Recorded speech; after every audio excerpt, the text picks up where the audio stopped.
tonight, I want to talk to you a little bit about visualization. And I've titled this presentation, If You Can Visualize It, Then You Can Have It.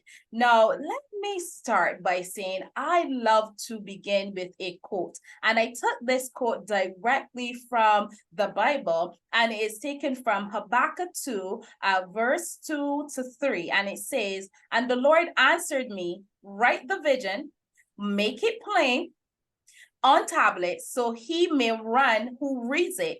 For still the vision awaits its appointed time. It hastens to the end. It will not lie. If it seems slow, wait for it. It will surely come. It will not delay." Oh my goodness. As I was preparing this presentation for you, I could not think of any other quote that would make sense. Because when we're talking about visualization, it tells you right here in the quote, write the vision. And many times we have a vision, but we're not writing it down.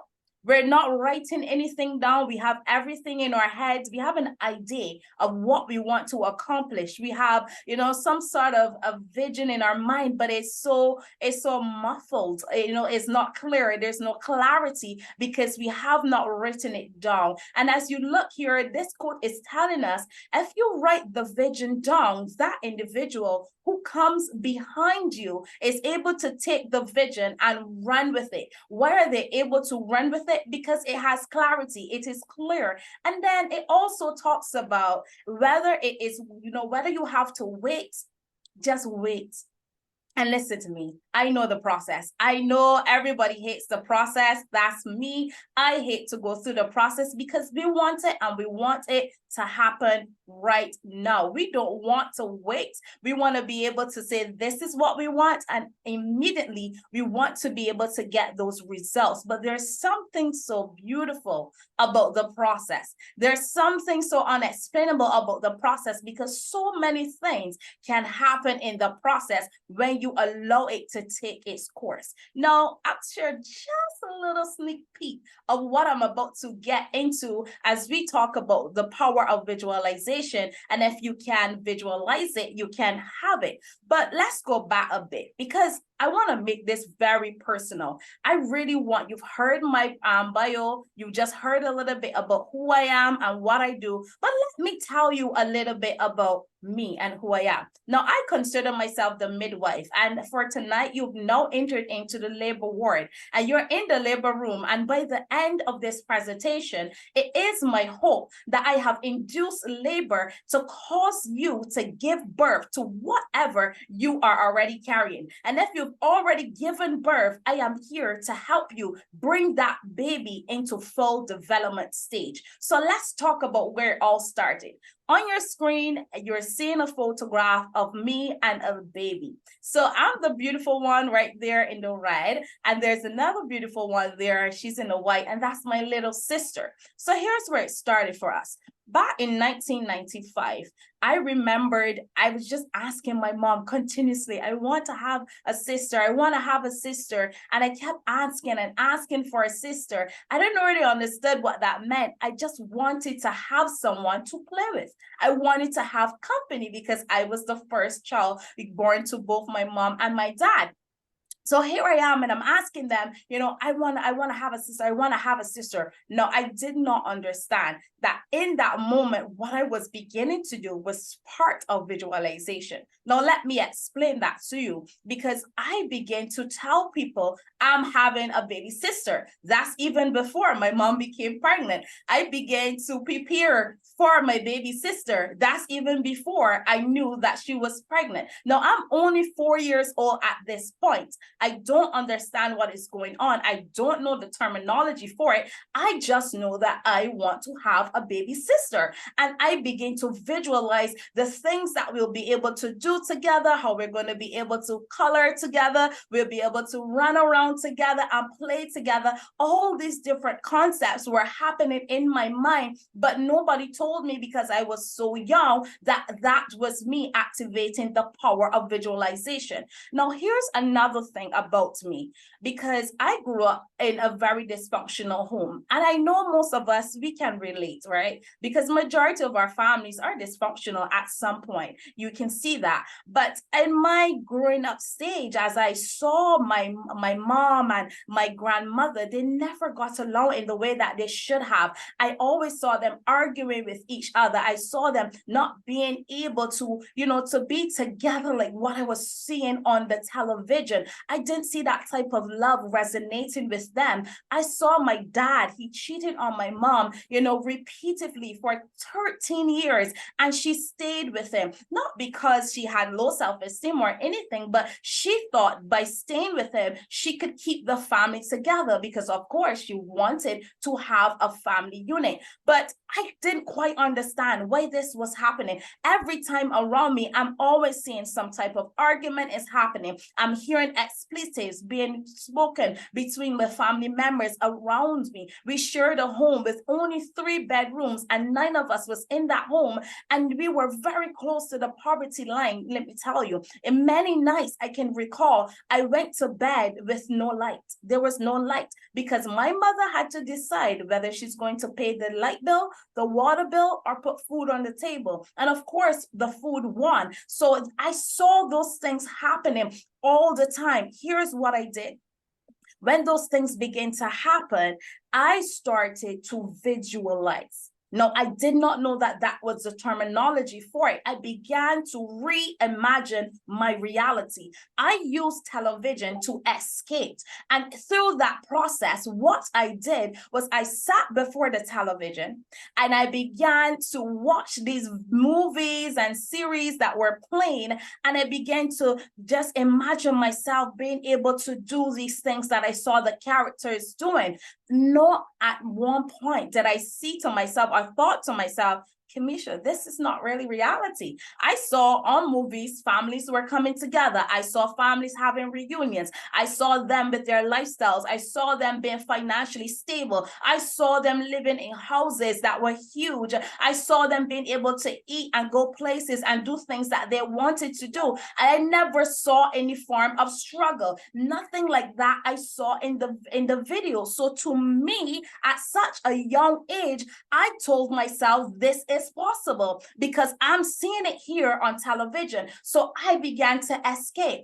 And we were so close to the poverty line that even with the television, it was a bit messed up. So we had that thing I call the magical fork, where you would use that fork just to turn the knob. And we didn't have the opportunity to select between channels. There was one channel. So whatever was showing, that's what you had to watch. And that's what I did. So here on your screen, you're seeing a photograph, and that's me and my sister yet again with my beloved grandmother in the middle. It's a bit tortured because this is a very old photo. I really was able to pull it together so you can see. And here you are seeing us, and we're standing, and that was our home. I remember many nights when the rain fell really hard, we had to take a container so we can capture the water that was coming through. There were many times when we had to ensure that there was a race to fight to get your food before the rats or any other thing came in and took it away or nibbled at what we had on the table because of the living conditions that we were in. So when I sat in front of that television and I began to imagine a better life for myself, I saw myself at university. I saw myself being able to work and to be able to do fulfilling things that would give me the opportunity to generate the type of income that I needed to pull my family from a place of poverty. I began to see it. The picture became so clear to me. And I never once understood that what I was doing was visualizing. Here you have, this is my home. This is exactly where I lived. And here you're seeing this house.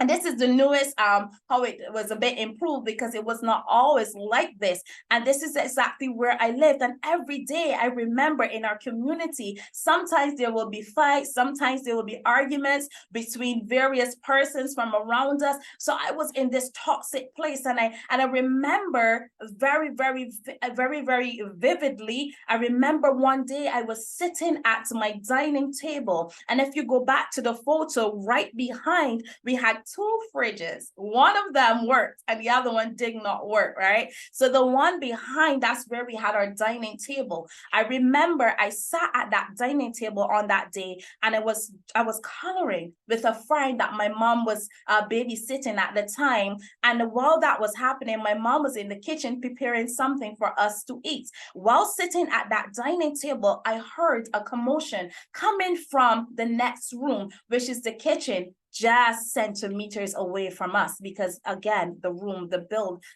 house was pretty small. So I heard that commotion happening, and I gravitated towards the kitchen to find out what was happening. When I got there, I saw my grandmother. She took the hot boiling water off of the stove and she tossed it at my mom. And with my mom's quick reaction, she took the food that was on the stove cooking at the time and she tossed it back at her. There was an argument that they have, and that happened in the moment. And in that moment, I am thinking to myself, what is happening? How can I escape this thing that is happening around me? Because here it is that I'm seeing this right before me, and I'm thinking to myself, I cannot become what I'm seeing before me. So every single day, I began to speak and declare the things that I wanted to see happening for me. So when I got my baby sister, I began to write affirmations. At that time, I didn't understand that that's what I was doing. I was affirming things. I began to write affirmations on our bedroom door. And I would say that this room is filled with love. This room is filled with peace. And I would speak those things over us. And I didn't understand what I was doing. And guess what? The room was filled with peace and the room was filled with love. But I didn't understand that that's what I was doing because I was yet so young. I didn't know what I was doing. But here's what I saw. I saw a level of dysfunction that was not working for my family. So I began to visualize a better reality. And in that reality, it was the reality that I saw on television, the way how I saw persons being able to have a lifestyle for themselves. And because I had that as an example, I was encouraged that I too can have that for my sister and I and my family at some point in time. And those were the things that I used to begin to imagine more and imagine more. So you're probably watching right now and you're thinking, okay, so you're telling your story. What does that really have to do with your topic? Because that's how I discovered the power of visualization. That's how I discovered that if you can visualize it, you can actually have it. Because I didn't see myself becoming or getting to the point where I am today, where I no longer have to be worried about that type of a lifestyle. I no longer have to be living that close to the poverty line. I no longer have to have that level of dysfunction happening around me. I saw myself there before I got here to where I am presently. And this is part of what I saw. I remember, again, when we got up on mornings, we had to, and this is here, if you're looking at my screen, you're seeing an image, and in Barbados or throughout the Caribbean, this is the term for this is called a pit toilet, right? So what does that mean? A pit toilet means it's another term for a bathroom. That's what we call an outside bathroom. It means that bathroom is actually outside of your house. So we did not have a washroom within our home. We had a pit toilet. So with that, where you're seeing the hole, that's where you sat over there and you did your stuff. But guess what? When outside got dark, there was no lights in that pit toilet. So it meant that you don't know who's in there. You don't know if the frog is going to be there. You don't know if the centipedes are going to be there and the different insects and creatures. You don't know what you're going to butt on the outside. So I never wanted to do that. And then we had this thing that was created called a toxie. It's a container where you could use to put stuff in. And when I say put stuff in, I'm talking about urine and the number 2, right? And that's what we did. And we had to take turns and take it outside and throw it into this hole. Why am I being so graphic? Because I'm talking about the power of visualization. In order for you to understand what I'm sharing with you today, I need you to understand where I came from, because it would be hypocritical of me to share with you about a power of applying visualization and I myself have not experienced it, right? that would not be good at all. That would be very deceitful and dishonest of me. So I wanted to show you where I came from, so that when I begin to explain to you how you can apply the power of visualization, then you get it, because you can say, hey, I saw and I've heard of how Kimisha has been able to transition and how she has been able to apply these steps and see significant results in her life. And that is where I was. Now, we're talking about the power of visualization. When you look at the screen, there's some images here, and we're seeing images. And I want you to tell me, what do you see when you look at these images? What do you see? What is coming to mind? Now, I know some of you may say right away, I'm seeing a lens, I'm seeing water, I'm seeing trees in the background, I'm seeing letters, I'm seeing a clock. You may even say to me, I'm seeing arrows and I'm seeing a shape of a man's head.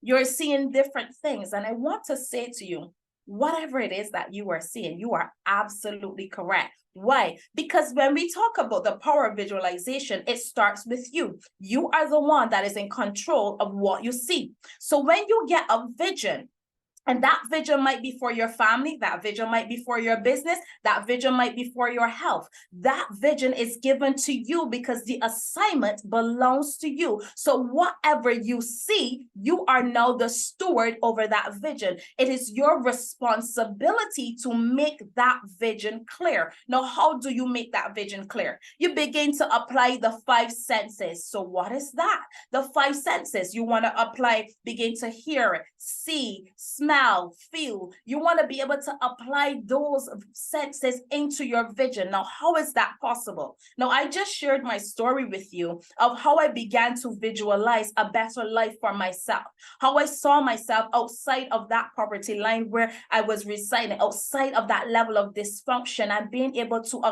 accomplish many things. Now, in order for that to become a reality, for me, I had to apply the 5 senses. So I wanted to go to university. So what did I do? I began to watch videos. As I watched the movies of individuals going to school, I began to watch videos. I began to listen and read books. I began to put myself in an environment where I can foster that level of education, begin to learn. I begin to expose myself to those things. So whatever your vision is, it means that you have to expose yourself to the things that are connected to the vision. What am I talking about? If your vision is to have a storefront for your business, then you have to get up and go out and visit locations. You don't have to have the money. You don't have to know how it's going to work out. You have the vision. The vision is already here, but now you have to move it from your head into your heart and then onto paper. Begin to write the vision down, and you're writing the vision down because you want the vision to be clear and you want it to be plain. You cannot execute the vision if you do not understand it.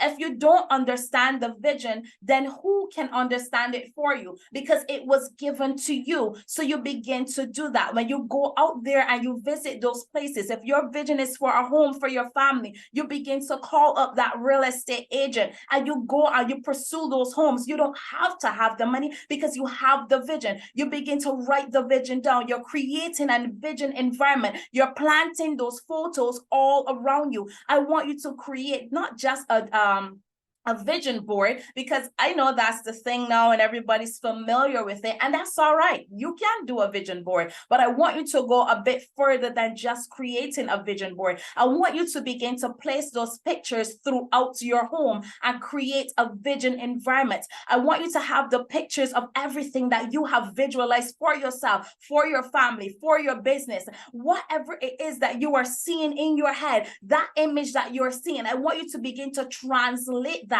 and write that down and plant that in your bedroom, put it in your washrooms, put it in your living room, in your dining room, on your refrigerator. Put that all throughout your home, because what is going to happen, you're going to be moving around in that home every single day, and it's going to be dropped right into your subconscious. So even before you think about it, it's already there. So when you awake on mornings, you already have it there. The next thing you're going to do is that you're going to begin to affirm affirm. You're going to begin to speak those things over your life. You're going to call them into existence because your words have power. So you begin to speak to that vision that you have. I am going to have a multi-billion-dollar business. I am going to increase my sales this month. My products are coming on stream. I'm gaining multiple contracts.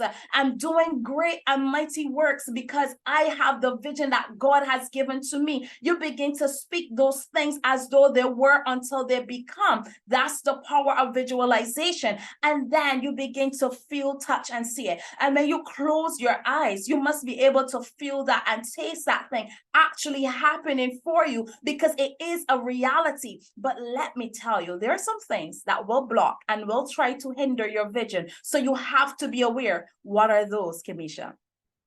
If you lack belief, you are not going to be able to accomplish that vision. You see, the thing that comes to block belief is doubt. So here's the formula. Desire minus doubt equals to belief. What does that mean? You need to be passionate about the vision. The vision must be something that you're extremely passionate about. This is not an interest. This is not a hobby, but this is something that you see and something that you believe in beyond a shadow of a doubt that is going to come to pass. And once you have that level of desire, that level of passion, you are going to execute the vision because you're going to be persuaded by your passion. And many times we are not achieving our goals. We are not achieving the vision because we're stuck in a place of doubt. Why are we doubting? Because we are faced with everyday life. Things are happening, change is happening. We're being fought by challenges, things that are unexpected. And before we build on our faith, before we build on our belief, we are going to a place where we begin to retreat. So we begin to tell ourselves, maybe not now, maybe it's not the right timing. Maybe I'm not doing the right products, or maybe I'm not connected to the right persons. We are making excuses instead of trying to push past that thing that is in front of us that is trying to block us. Because remember, your desire is going to be fought with doubt. Why is it going to be fought with doubt? Because in order for you to get to the other side, you're going to have to overcome doubt. You're going to have to minus and eradicate doubt. How do you do that? You do that by every single day you read the vision. Every single day you look at the vision. Every single day you implement steps from the vision. What is it that you want to accomplish? How bad do you want it? What does that mean for you? If you say, today I want to become financially free, then what does financial stability mean to you? What does that mean? Maybe it may mean for you with financial stability, I can leave my job, I can travel the world with my family, I can do the things that I really care about. What does that mean for you? Because only when you understand what it means for you is your desire going to be increased. That's the only time when you're going to see the desire and the passion to pursue the vision becoming effective, because you have clarity. Because you have a sense of direction, because you have a sense of understanding. So you need to work backwards. What is it that I want to accomplish? And what does that mean to me if I accomplish that thing that I am pursuing? You have to understand the why. You see, the why is going to cause the where, the who, the when, and the what to come together. We don't need to know all of those factors. We just need to understand the why. But you only can make the why clear when you understand, why am I doing it? It's a serious thing about self-reflection. You begin to self-reflect. With belief, what's going to happen? You're going to have to change your mindset, the way how you see things, the way how you speak. So no longer would you be saying things like, I wish I could, or I would like to. No, I am, I will, I have. I am so happy and grateful now that I have. I'm so happy and grateful now that I'm doing this, that I have that. It doesn't have to mean that it's happening right now. You're speaking it into existence. Let me share a quick story with you. I remember in 2021, I wanted to purchase a vehicle. I wanted to change my vehicle, and I wasn't sure how I was going to do that because I didn't have the funding for the particular vehicle that I wanted. And I remember I said to myself, I'm going to go to the car garage and I'm going to pick up that vehicle. I'm moving again because I have the vision.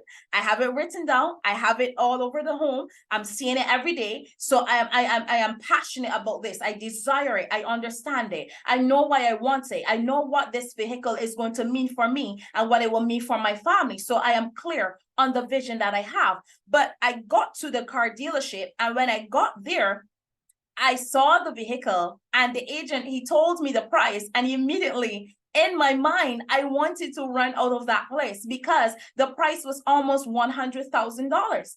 And I'm thinking to myself, how in heaven's earth am I going to be able to afford this thing? I don't have the money for that. There's no possible way that I can afford this. But I remember that I can't be the person, a visionary strategist, a life purpose coach, and I'm teaching individuals about applying vision and applying themselves to it and being able to see the results. And then I get here, I'm faced with a challenge that can proceed into doubt, and then I allow it to trap me. No, I had to stand on what I believe. So I said immediately to the agent, when he asked me, he said, we're getting ready to place orders. Do you want to place an order for September? Remember, I went in July, and he said to me, the orders were coming in for the new vehicles for September. That was like 2 months away.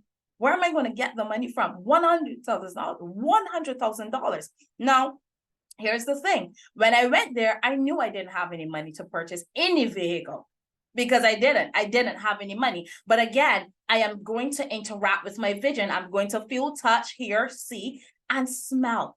So I am in that place. I'm dressed for the occasion. So when he sees me, he knows, oh my God, she looks professional. She looks rich. So he's speaking with me with the intention that I'm going to purchase this vehicle. So I allowed him to sign me up for the vehicle. And in my mind, I'm screaming behind my mind because I'm thinking, where's the money going to come? But can I tell you today that that vehicle is now parked outside of my home?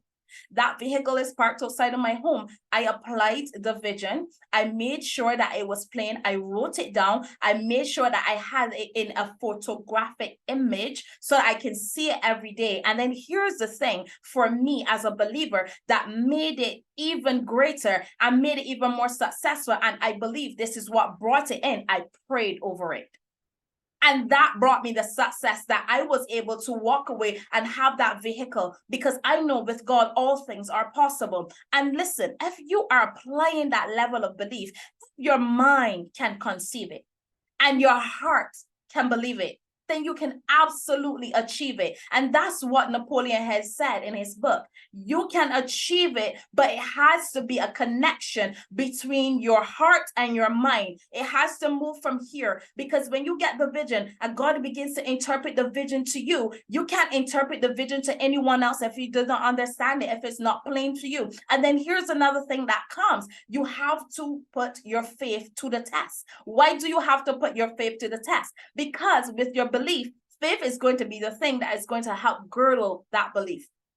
What do I mean? Now you have a vision. You already put things into perspective. You know what you need to do. You're visualizing it. You're writing it down. You're using the 5 senses. You're doing it every single day. But where's your faith? When the individuals come to you and they say, no, maybe you want to do a collaboration with individuals, and they say yes today and tomorrow they no longer want to work with you. Maybe you signed off on contracts, with business contracts, and then at the end of it all, you got the response where people no longer want to do it before you anymore. You were promised so many things for your business to expand and to go, and everything was supposed to happen, but nothing seems like it's happening. You're being fought on every end. You're seeing trials after trials and tribulations after tribulations, because now you have a health challenge, and then something is happening within the family, and something is happening within your finances. What is going to happen with your vision when these things begin to happen? Are you still going to want the vision, or are you going to sideline the vision because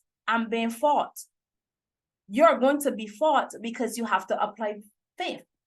Faith is the evidence of things not seen.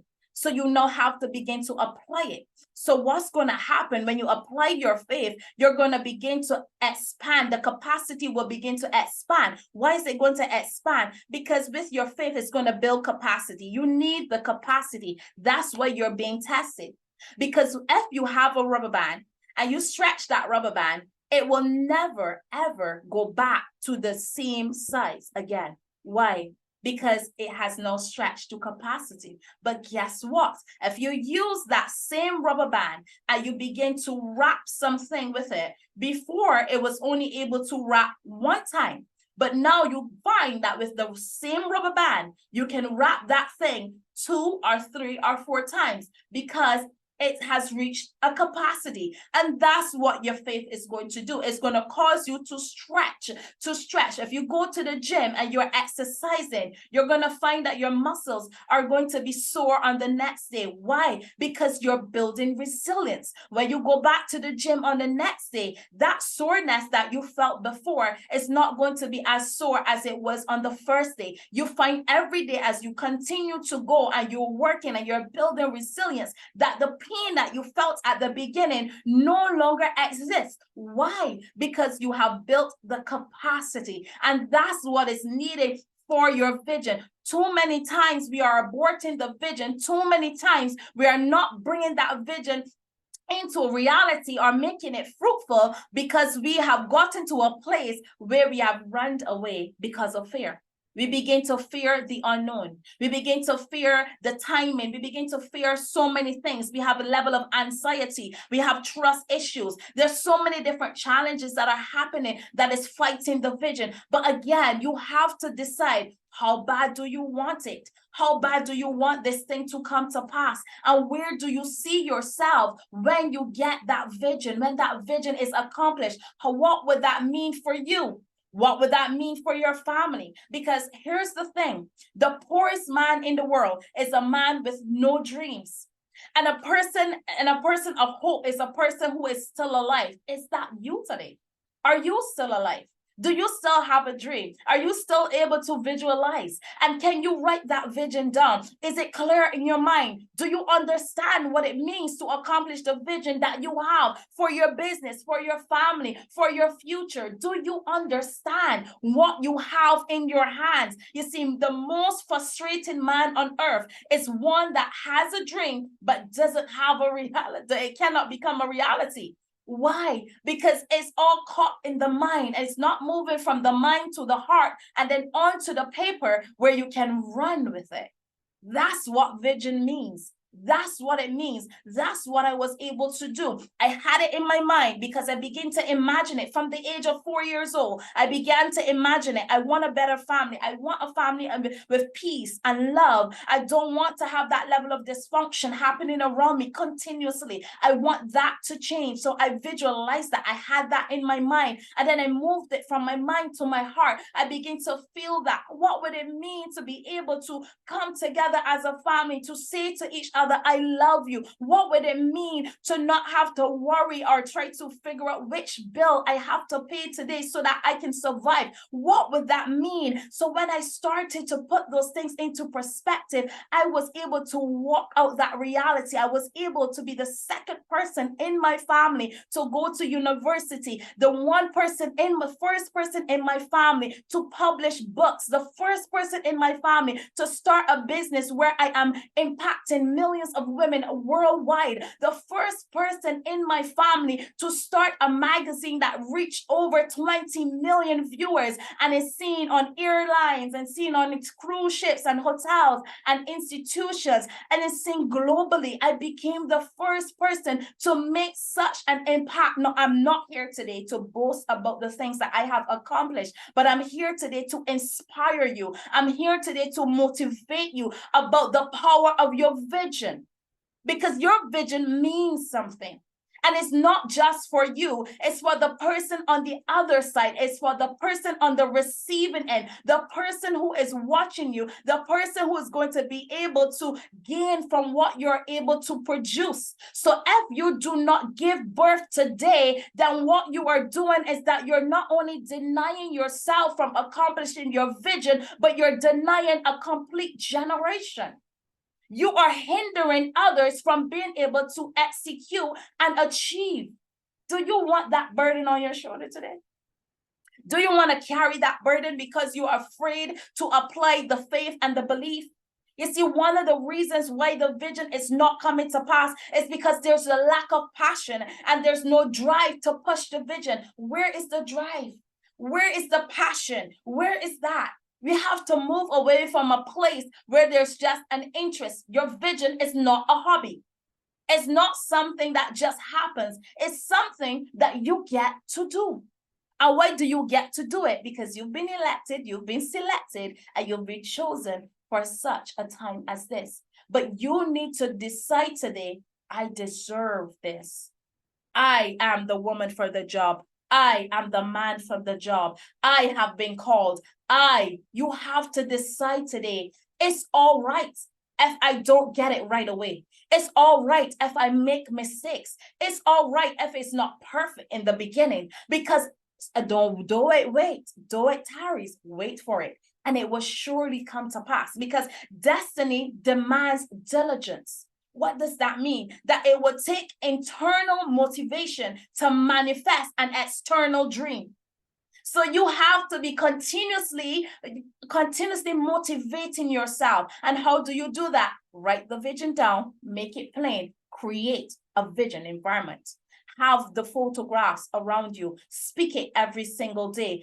Connect with individuals who are already successful in the field that you desire, who are already doing the things that you want to do. Do not let money stop you. Never make a decision based on money, but make a decision based on value.